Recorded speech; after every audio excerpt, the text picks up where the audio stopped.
이 세상에서 가장 감미로운 말 가운데 하나는 가정이 아닌가 싶습니다. 가정이라는 말은 사랑도 좋고 행복이라는 말도 좋지만 이 가정이란 말, 고향과 같은 안식과 평안을 주는 것 같아 더욱더 좋습니다. 고유 명절을 앞두고 명절에 만나고 싶은 사람이 있고 찾고 싶은 고향이 있다면 행복이 파도처럼 밀려오는 것처럼 하루 일과를 마치고 돌아갈 가정이 있고 반겨줄 식구가 있다는 것은 더없이 행복합니다. 저는 우리 모든 성도들의 가정이 행복한 가정이 다 되기를 간절히 원합니다. 그리고 가정의 가장 중심되는 말 가운데 하나는 함께일 것입니다. 온 가족이 함께 바라볼 것이 있고 함께 발맞추어 나갈 수 있는 것이 있다면 참으로 행복할 거예요. 남편과 아내의 생각이 같고 부모와 자녀의 생각이 같아 함께 나갈 수 있는 가정은 아름답고 복된 가정입니다. 그러나 남편의 생각이 다르고 아내의 생각이 다르면 그 가정은 이미 불행의 씨앗을 심는 것과 같습니다. 부모가 가는 방향이 다르고 자녀가 가는 방향이 전혀 다르다고 하면은 이미 그 가정은 고통의 열매를 따고 있을지도 모르겠습니다. 저는 여러분들의 모든 가족이 함께 하나 되어 행복한 가정들이 다 되어지기를 주의 이름으로 축원합니다.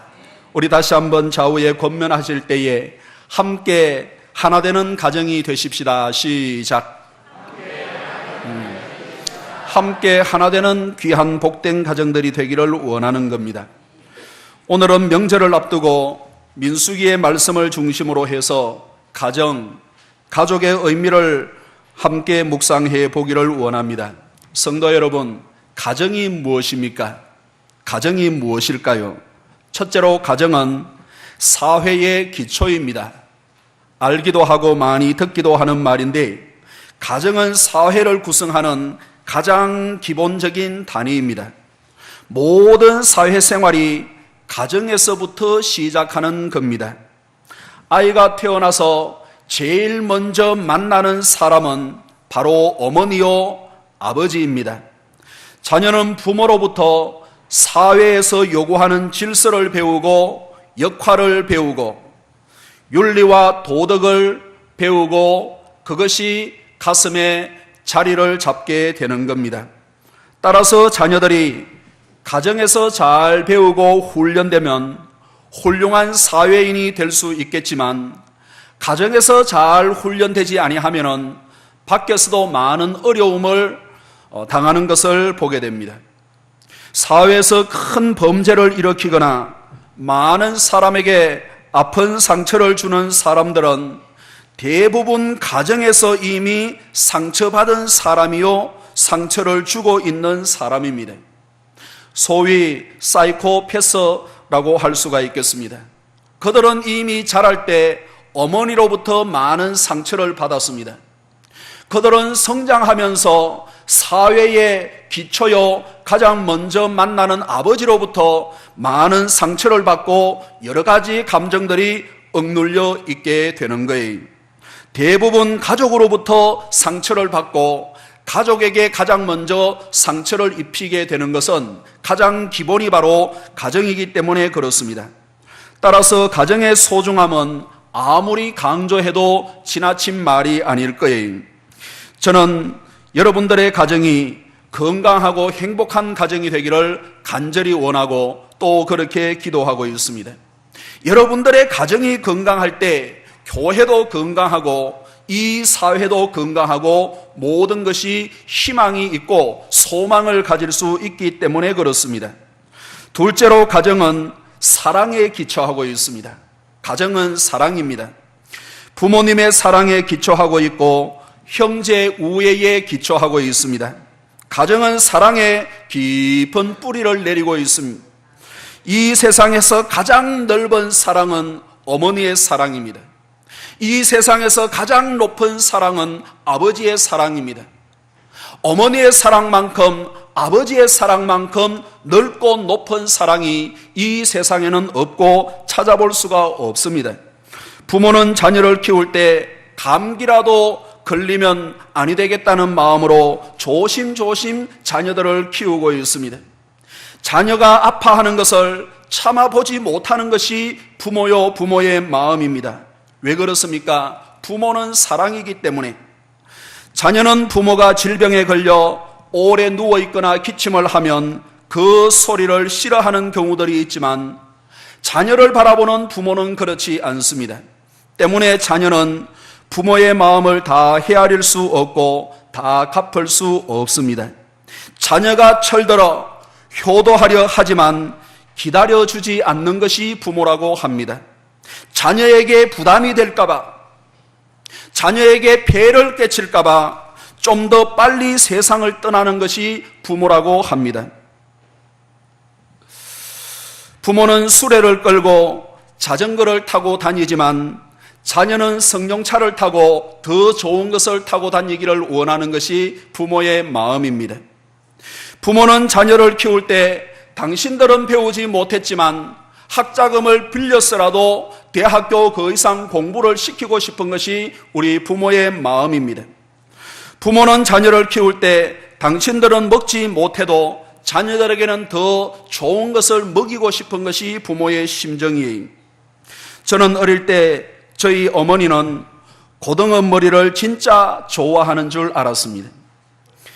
다른 부부는 좋아하지 않으시고 고등어 머리만 좋아하는 줄 알았어요. 아니, 다른 부위는 못 드시는 줄로 알았습니다.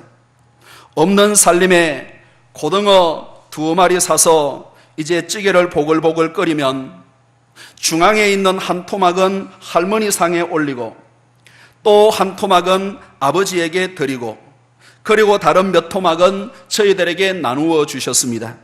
때문에 머리는 항상 저의 어머니의 것이었습니다. 그러면서도 그 가시를 빨면서 맛있다, 맛있다 하셨습니다. 그래서 저는 저희 어머니는 고등어 머리만 좋아하는 줄 알았어요. 정말 고등어 머리만 좋아하는 줄 알았어요. 아멘 해주시는 분 한 사람도 없는데 저는 정말 저희 어머니가 고등어 머리만 좋아하는 줄 알았어요. 이 정도까지가 안 돼. 저는 정말 저희 어머니가 고등어 머리만 좋아하는 줄 알았어요. 그런데 자식을 낳아 키워보니까 그게 아니더라고요. 저희 어머니도 고등어 몸통을 좋아하고 고등어 몸통을 더 잘 드시는 걸 알았습니다. 하지만 자식에게 한 점의 고기라도 더 떼주기 위하여 머리만 빨면서 양념만 빨면서 맛있다 맛있다 하는 것이 부모예요. 우리 호산나 찬양대 셋째 줄에서 머리가 제일 짧은 친구가 있어요. 저 친구가 대학교 들어가더니만은 어느 날 머리에 페인트 칠도 하고 알록달록하게 파마를 해왔어요. 얼마 줬냐? 하니까 주저함 없이 10몇만 원. 가슴이 철렁 내려앉았습니다. 그렇지만 와, 멋있다. 또 몇 달 있다가 또 파마를 하고 왔어요. 이번에는 싸게 했대요. 얼마 줬냐? 7만 원. 가슴이 또 철렁했지만은 야, 멋있다. 저는 동네 미장원에 가서 10,000원 주고 커트하거든요. 그런데 요즘은 ROTC 한다고 머리를 빡빡 깎고 다녀요. 좀 안 됐어요. 그것이 부모의 마음인 것 같습니다. 사랑하는 성도 여러분, 아직까지 부모님이 살아 계신다면 그 부모님께 잘 하시는 저와 여러분들이 되기를 간절히 원합니다. 마침 설 명절이 다가오고 있으니까 지금까지 사랑으로 베풀어 주신 부모님께 작은아마 효도하는 시간이 되었으면 좋겠습니다. 셋째로, 가정은 하나님께서 만드신 거예요. 가정은 하나님께서 만드신 것입니다. 이 땅에 수많은 제도가 있고 공동체가 있지만 하나님께서 직접 만드신 것이 바로 가정입니다. 이 세상을 창조하실 때 앞으로 수천 년, 수만 년 이 세상에 있어야 할 것과 오고 오는 모든 세대에 필요한 조직과 공동체와 모든 것이 무엇인지를 하나님께서 모르셨겠습니까?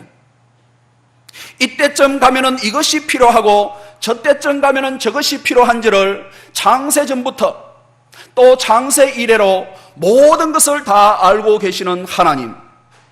그러나 이 세상을 창조하시고 제일 먼저 제정을 하시고 제일 먼저 주례하면서 아담과 하와를 결혼시켜 가정을 만드신 것, 제일 먼저 하나님께서 내어놓으신 것이 바로 가정입니다. 창세기 2장에 보시면 하나님께서 이 모든 것을 창조하시고 아담과 하와를 주례하시면서 가정의 원리를 그들에게 보여주신 거예요. 따라서 가정은 교회와 천국의 그림자라 할 수 있겠습니다. 가정이 부모의 사랑에 기초하고 있듯이 교회는 주님의 사랑에 기초하고 있습니다. 가정이 형제 우애에 기초를 하고 있는 것처럼 교회는 성도 간의 사랑에 기초하고 있습니다. 가정이 훈련과 나눔의 공동체이듯이 교회는 믿음 생활을 훈련하고 나누고 천국을 미리 맛보고 누리는, 경험하게 되는 공동체라고 하겠습니다. 그렇다면 하나님께서 왜 가정을 직접 만드셨을까요? 수많은 제도가 필요하고 수많은 공동체가 필요한데 그 가운데 왜 가장 먼저 가정을 우리에게 만드시고 원리를 보여주시면서 성경에 기록을 하게 하셨을까요? 첫째로, 가정을 먼저 주신 것은 모든 가정이 함께 하나님을 섬기기를 원하시기 때문입니다. 하나님은 함께 하는 가정을 축복하시는 분이심을 우리에게 보여주시기 위하여, 그래서 가정을 우리에게 먼저 주신 거예요. 몇 장 넘겨 성경을 한 군데 찾아보시겠습니다. 역대상 13장입니다. 구약 성경 632쪽, 역대상 13장 13절과 14절 함께 읽어보겠습니다. 632쪽 역대상 13장 13절 14절 시작. 다윗이 궤를 옮겨 자기가 있는 다윗성으로 메어드리지 못하고 그 대신 가드 사람 오벳 에돔의 집으로 메어가니라. 하나님의 궤가 오벳 에돔의 집에서 그의 가족과 함께 석 달을 있으니라. 여호와께서 오벳 에돔의 집과 그의 모든 소유에 복을 내리셨더라. 아멘. 엘리 제사장 이후 이스라엘은 블레셋에게 법궤를 빼앗기고 성막에 법궤가 없는 수치를 당하고 있었습니다. 우여곡절 끝에 예루살렘 근처 기랏 야림이라 하는 곳에 아비나답의 집이 있었는데 그곳에 70년 동안 하나님의 궤가 머물게 되었습니다. 그때 아비나답은 그의 아들 중에 한 사람 엘리아사를 구별해서 그 법궤를 모시고 관리를 하도록 했었습니다. 70년을 모셨음에도 불구하고 그 가정은 전혀 하나님의 은혜를 입지 못하고 복을 받지를 못했습니다. 오히려 법궤를 수레에 실어 예루살렘으로 옮기는 그 가정에, 다윗과 함께 옮기는 그 가정에 아들 우사가 죽고 말았습니다.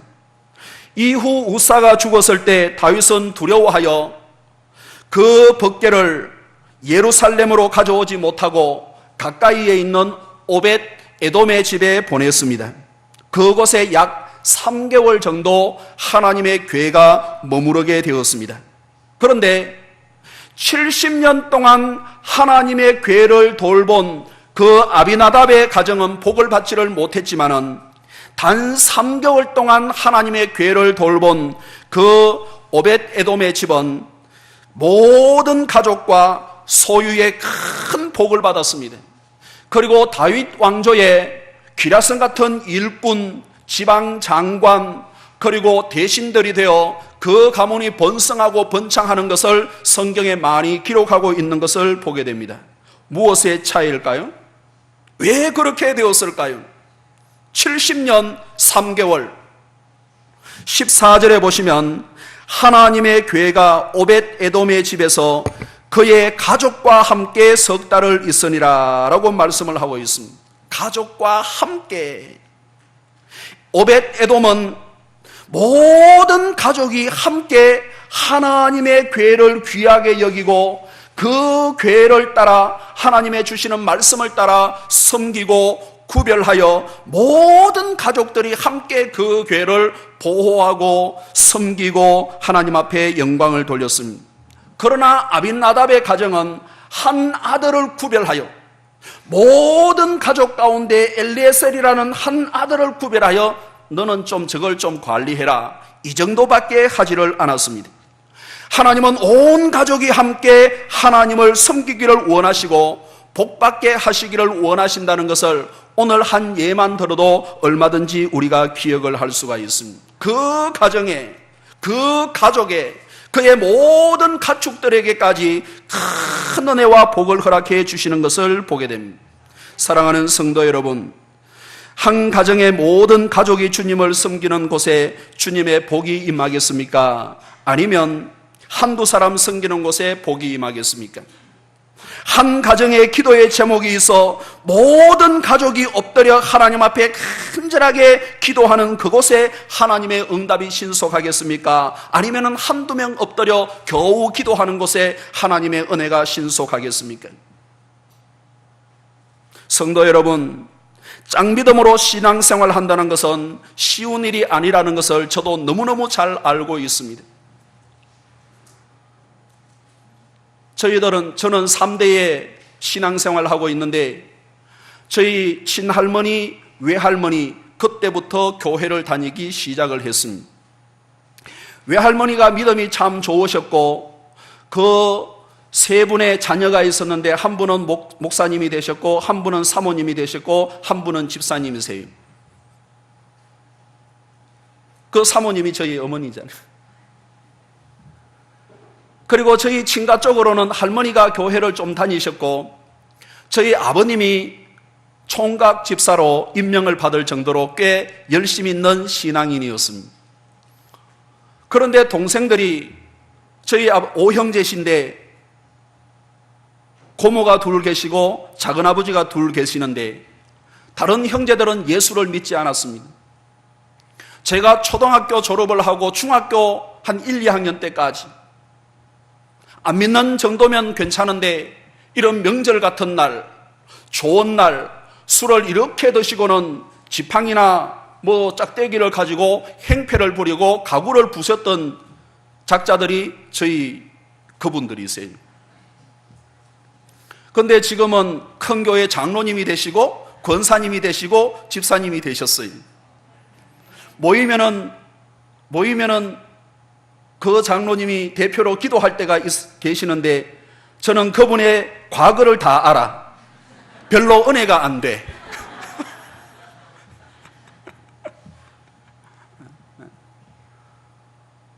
아버지는 형제이기 때문에 그렇다 손치더라도 저희 어머니가 얼마나 가슴앓이를 하고 고생을 했는지, 저는 저희 아버님이 24세에 출생을 시켰기 때문에 저는 우리 가정의 내력들을 많이 알고 있습니다. 가슴앓이를 참 많이 했습니다. 없는 살림에 고등어 2-3마리 사와가지고 밥을 먹으려고 하면은 총각, 삼촌, 처녀, 고모 붙어가지고 다 뺏어 먹기 때문에 저희 어머니는 머리만 빨아야 돼요. 그것까지는 좋은데 행패를 부려, 행패를. 그런데 어느 날 정신을 차리고 저희 아버지와 어머니 앞에 무릎을 꿇고 정중하게 용서를 빌었습니다. 그 후로 저희 어머니가 하시는 모든 말씀들은 그 형제들에게 말빨이 잘 써요. 기도를 많이 하고 눈물을 많이 흘리는 짱믿음의 과정들, 저도 웬만한 것은 다 이해를 할 수가 있습니다. 고통스러울 때가 얼마나 많이 있겠습니까? 마치 무너지려고 하는 거대한 댐을 혼자 막아보려고 아등바등하는 그러한 모습들이 얼마나 많이 있겠습니까? 바라기는 짱믿음의 가정을 주님께서 위로해 주시기를 간절히 원합니다. 여러분들의 모든 가족을 구원하여 주시기를 기도하시고, 빠른 시일 내에 여러분들의 모든 가족들이 예수 믿고 함께 예배 드릴 수 있기를 원하는 것은, 하나님은 온 가족이 함께 하나님을 섬기고 함께 축복받기를 원하시기 때문에 그렇습니다. 둘째로, 하나님은 가정을 단위로 해서 구원하시기를 기뻐하시기 때문에 가정을 제일 먼저 우리에게 주신 거예요. 구원은 각각의 신앙 고백과 믿음으로 구원을 얻지만은, 하나님은 가정을 단위로 해서 구원시키기를 원하시는 모습을 성경 곳곳에 볼 수가 있고 지금도 얼마든지 볼 수가 있습니다.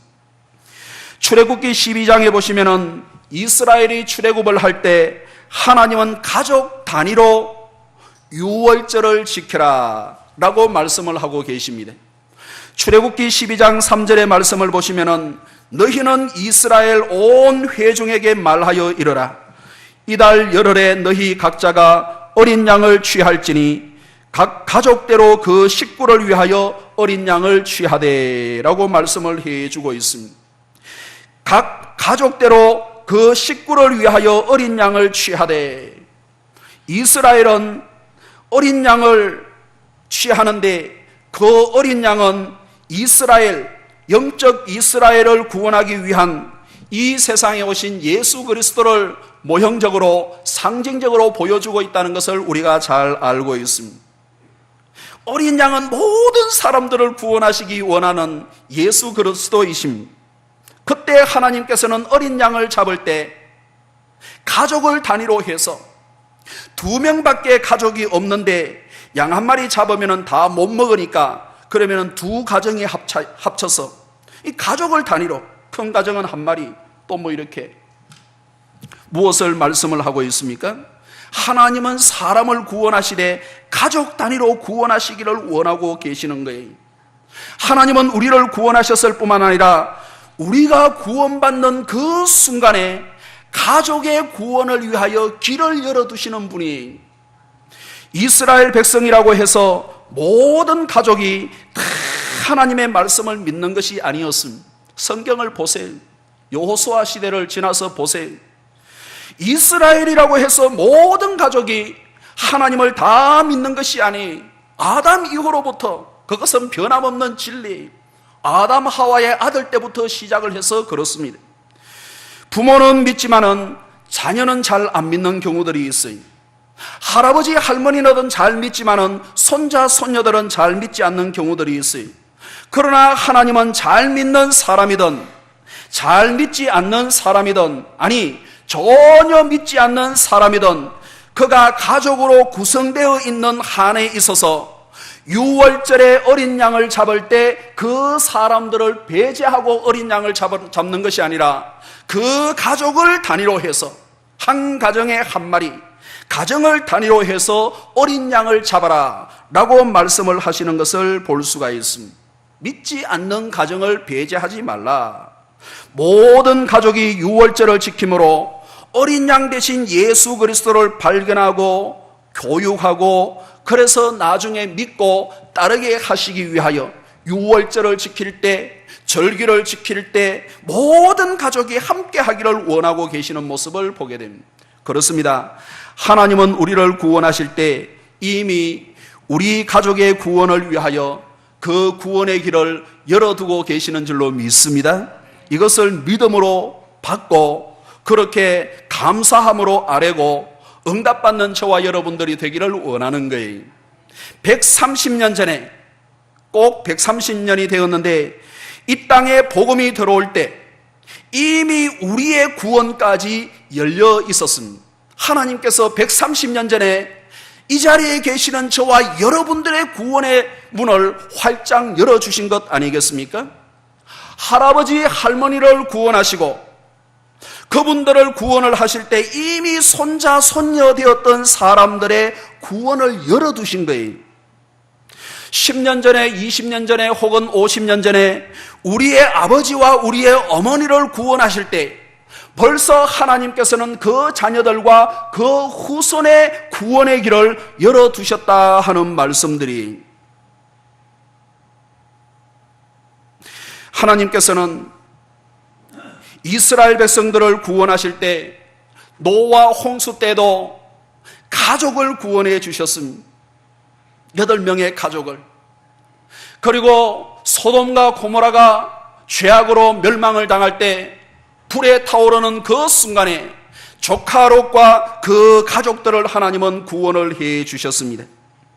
여리고성이 와르르 무너지는 그 상황에도 귀생 라합, 그의 가족과 그의 형제와 그의 영향력 하에 있는 모든 사람들을 다 불러 모아 구원에 이르게 하신 분이 바로 저와 여러분들의 하나님이세요.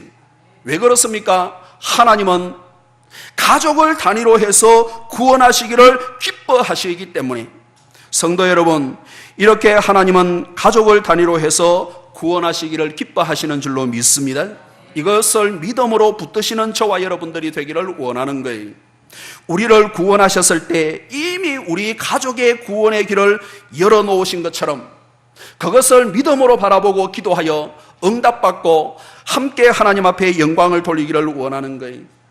때로는 가족이 함께 출애굽하기까지는 오랜 세월이 필요할지 모르겠습니다. 많은 수고와 눈물의 기도가 필요할지 모르겠어요. 이런저런 상처가 생길 수가 있어요. 영원히 씻어지지 않는 그런 상처가 될 수도 있습니다.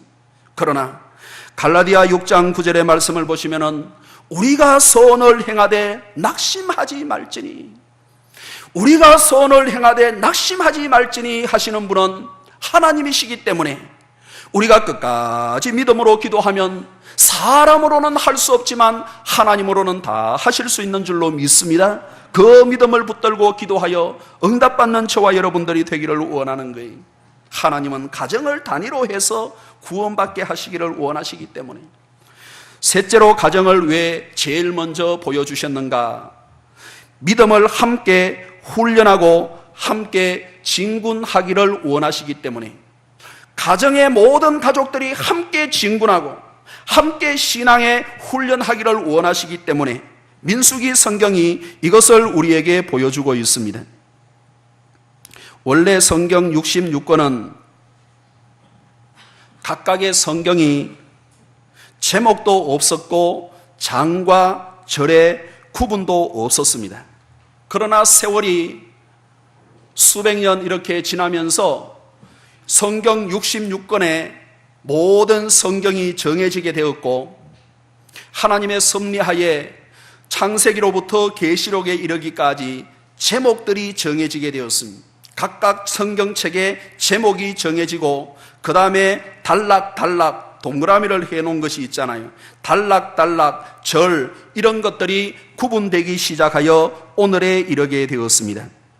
민수기서도 마찬가지입니다. 처음에는 민수기, 처음부터 이렇게 민수기 해서 1장, 2장 이렇게 된 것이 아니 제목도 없었어요. 그런데 제목을 붙이게 된 것이 2절에 있는 말씀에 의해서 제목을 그렇게 붙이게 된 거예요. 우리 2절의 말씀을 한번 읽어보겠습니다. 뭐 다른 이론도 있고 또 다른 말도 있지만은 2절 한번 읽어봅니다. 시작. 너희는 이스라엘 자손의 모든 회 중 각 남자의 수를 그들의 종족과 조상의 가문에 따라 그 명수대로 계수할지니. 3절에도 계수하되. 그래서 민수기가 된 거예요. 백성의 수를 센 성경이라. 따라서 민수기서는 두 번의 인구 조사를 중심으로 해서 두 묶음으로 나누어 볼 수가 있겠습니다. 첫째로 1장에서 25장까지가 한 묶음인데 첫 번째 인구 조사한 내용이, 첫 번째 인구 조사한 것은 이스라엘이 출애굽을 하여 광야에 행군을 하고 진을 치는데 가장 질서정연하게 진을 치기도 하고 행군을 하게 하기 위하여 인구 조사를 다 한 거예요. 그래서 1진, 2진, 3진, 4진 그렇게 진군을 하게 하고 성막을 중심으로 동서남북에 진을 치도록 그렇게 질서정연하게 했습니다.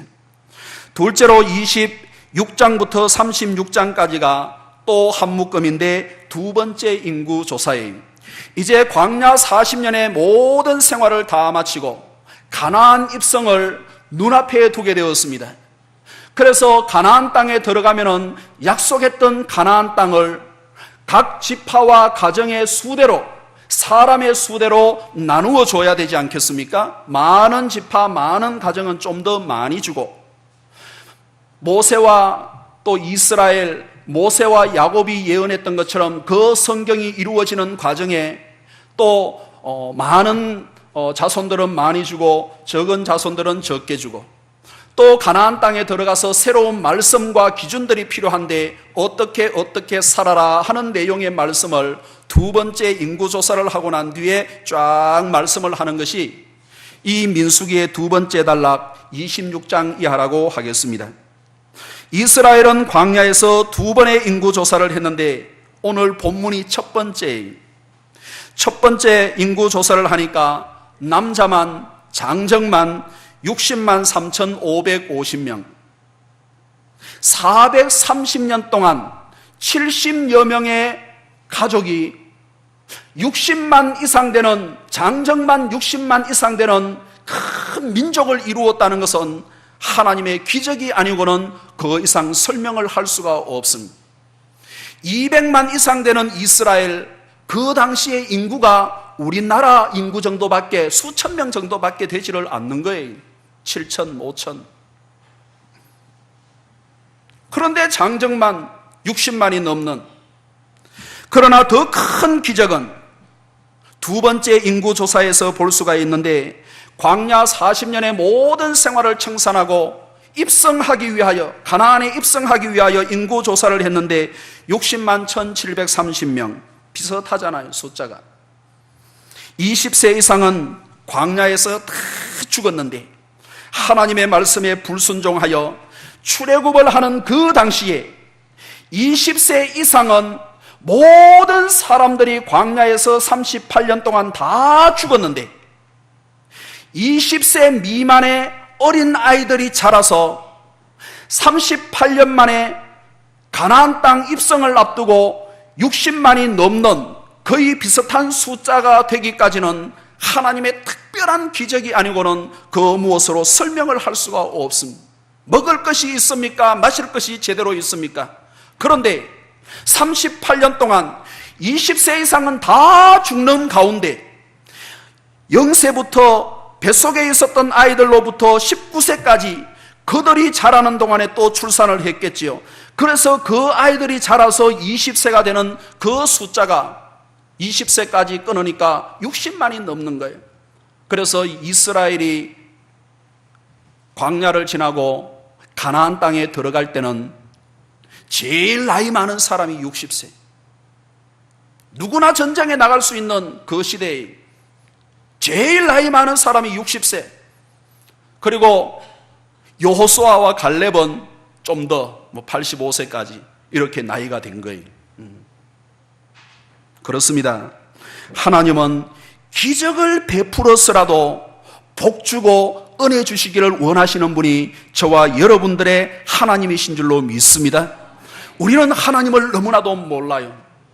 광야에서 다 죽어가는, 하나님의 말씀에 불순종하여 다 죽어가는 상황에 어린 아이들이 자라서 다시 성장하는 세대를 만드는데 38년 동안 60만 대군 200만의 민족을 형성할 수 있었던 것은 기적 가운데 기적인데, 하나님은 계획을 하시면 모든 것을 다 주실 수 있는 분이, 우리가 노력하는 것 이상으로, 우리가 준비하는 것 이상으로, 우리가 목적하는 것 이상으로 그분 하나님을 의지할 수 있는 저와 여러분들이 되기를 주의 이름으로 축원합니다.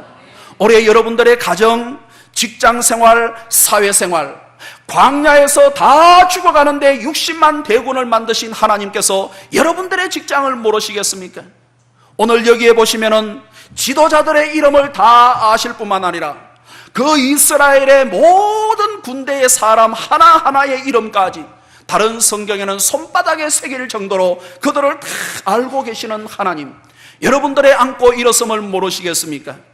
여러분들이 기도하시고 여러분들이 계획하시는 것 이상으로 가정의 모든 삶의 터전들 위에 기적의 하나님을 경험하고 그분 하나님을 찬양할 수 있는 저와 여러분들이 되기를 간절히 원합니다. 첫째로 본문은 첫 번째 인구 조사하는 내용 3절을 한번 읽어보겠습니다. 3절 시작. 이스라엘 중 20세 이상으로 싸움에 나갈 만한 모든 자를 너와 아론은 그 진영별로 계수하되. 이스라엘 중 20세 이상으로 싸움에 나갈 만한 모든 자, 이것은 이제 인구조사를 하는 1장 2장에 14번이나 계속해서 반복되는 말씀이, 이스라엘 중 20세 이상으로 싸움에 나갈 모든 자, 계속해서 반복을 하고 있습니다. 그리고 계속해서 반복적으로 강조하면서 나오는 단어들이 모든 자, 함께, 너희와 함께, 이런 말씀들이 계속해서 나오고 있는 것을 보게 됩니다.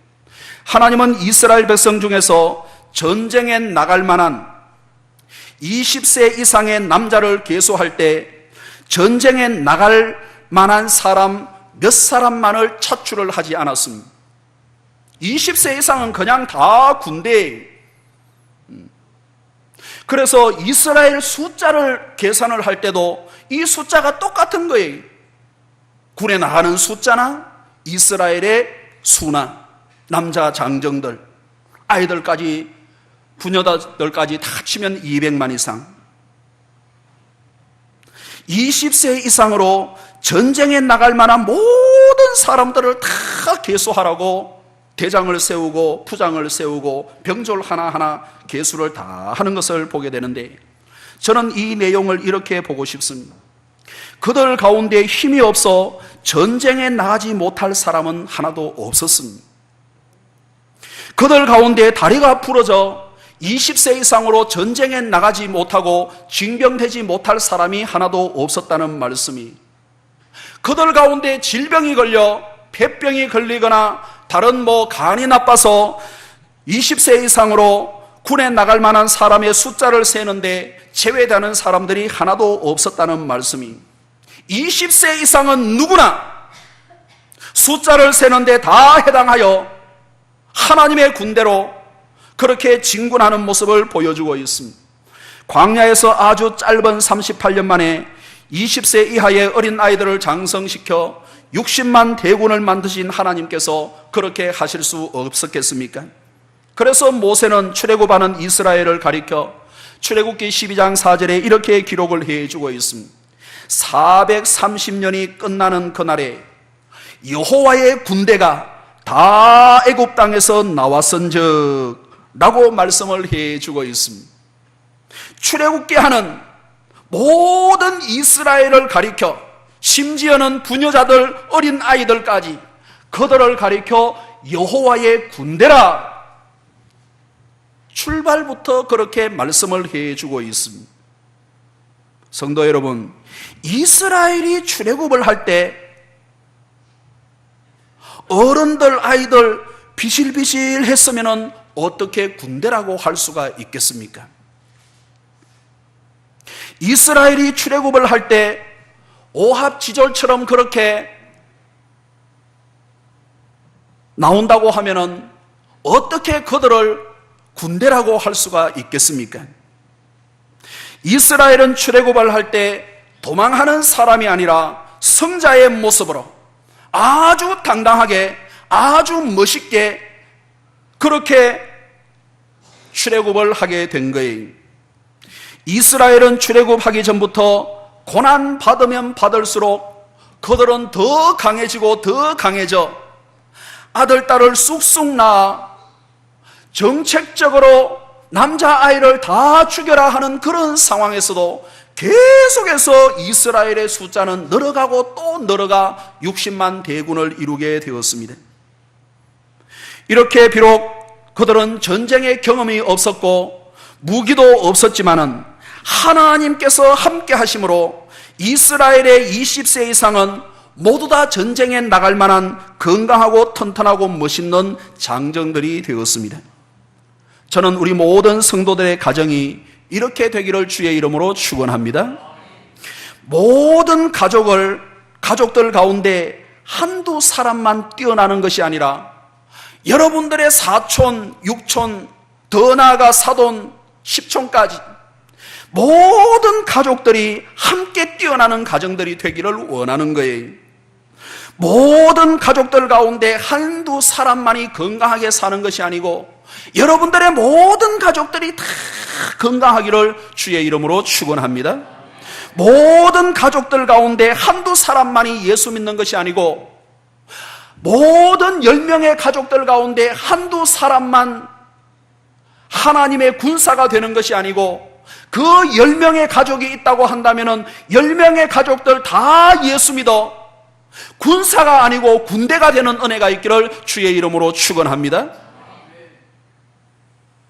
모든 가족들 가운데 한두 사람만 봉사하고 섬기는 것이 아니라 브리스길라와 아굴라처럼 함께 섬기기를 원하고 함께 축복받기를 원하셔서 하나님은 가정이라는 제도를 저와 여러분들에게 보여주신 거예요.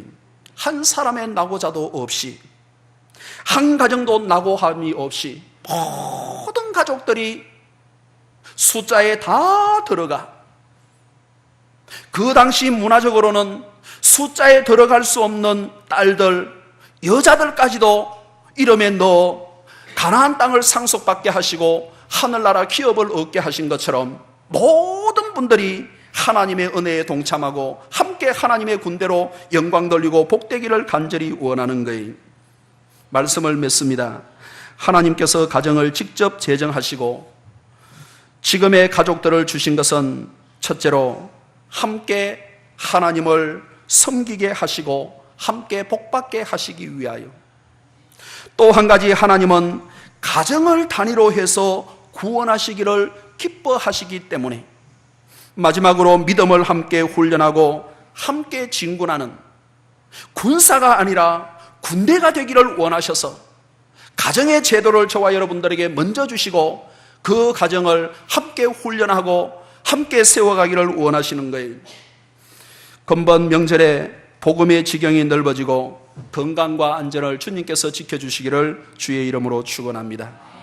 짝믿음 가정들 시험에 들지 않게 하시고 마침내 원만한 구원에 이르고 가정들이 군사가 아니라 군대가 되어 하나님 앞에 영광을 돌리고 교회를 세우고 지역사회에 크게 쓰임받는 일꾼들이 다 되어지기를 주의 이름으로 축복합니다. 기도하겠습니다.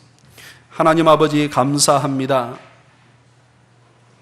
하나님은 지금도 우리의 숫자를 세우고 계시는 줄로 믿사오니 이 자리에 계시는 우리 모든 교우들 하늘나라 군대로 한 사람도 빠짐없이 다 세워질 수 있는 은혜를 허락하여 주옵소서. 뿐만 아니라 사랑하는 우리 가족들 짝믿음 있습니다. 고민하고 갈등하고 때로는 찢어지는 고통이 있지만은 오늘 주신 말씀을 붙들고 가족 단위로 구원하시기를 기뻐하시는 하나님을 바라보고 기도하여 온 가족이 함께 주의 나라에 동참할 수 있는 은혜를 저들에게 허락하여 주옵소서. 주님은 우리 모든 가족이 군사가 아니라 군대로 든든하게 세워지고 함께 훈련받고 함께 진군하기를 원하는 줄로 믿습니다.